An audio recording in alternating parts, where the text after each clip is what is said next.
I call Matt Doocey. Thank you very much, Mr Chair. Mr Chair, I'm rising in support of this very important bill for the people I represent of Waimakariri, for the people of Greater Christchurch and Canterbury. It is a special day today. The early hours of this morning, 8 years ago, the people of Waimakariri were woken up with a violent jolt. Many in the town of Kaiapoi lost their houses that day. We lost just under 1,000 residential houses. The town of Kaiapoi being one of the only places outside of Christchurch that has a residential red zone. And that's why it's important that we call it the Canterbury earthquakes, which this bill does do, not the Christchurch earthquakes. Because quite rightly, we focus on the 2011 earthquakes, where we lost the lives of 185 people.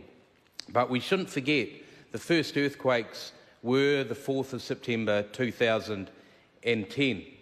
And that has scarred many of the community in the electorate I serve. So as a constituent MP, and I just want to take the time to acknowledge former MPs of the Waimakariri electorate and list, the Honourable Kate Wilkinson and the Honourable Clayton Cosgrove, for the work that they undertook in the time of need for the people. And as an electorate MP, unfortunately there is still cases coming through the front door of my office. And these cases are at the tail end, very legally challenging and technically complex.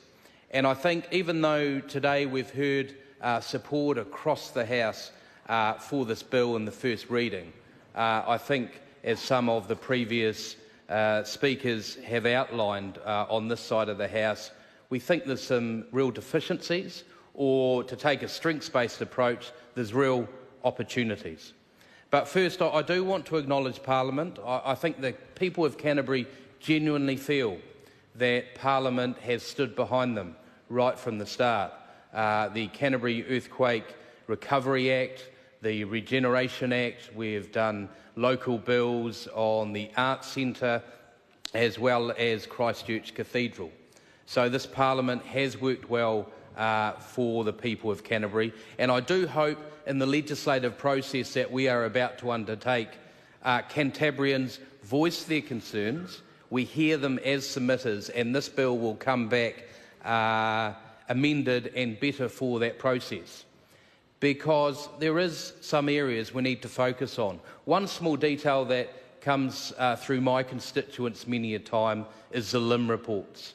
I think we need to have a serious think about whether we standardise the reporting of EQC and earthquake damage of properties on those LIM reports, because there is situations where people are buying property, potentially maybe not taking due diligence, but not having access to the resources to understand the full scope of damage to the property and buildings they're buying. On-sold properties is a huge issue. There's a constituent I'm working with who bought a property in good faith to find out that actually the EQC report was incorrect, it was inaccurate. EQC have acknowledged their report has failings, but unfortunately, even though they can acknowledge that, they can only pay out the cap just under 110,000.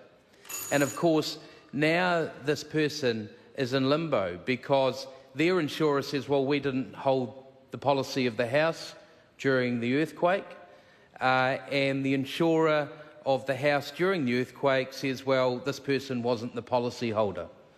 And the problem is, if we exclude this group, they are actually one of the biggest groups of people left. And I do hope we can look at that. Because actually, we need to think, what are the issues? And I think it's time to open that up in the select committee process, hear from the submitters of Canterbury, and ultimately bring a bill back to the House that is fit to purpose to address some of these very technically and legally complex challenges for the benefit of some very vulnerable people in Canterbury. Thank you, Mr. Speaker. Mr Speaker. I call Reno Te Kātane. Malo e lau mali e, Mr Speaker.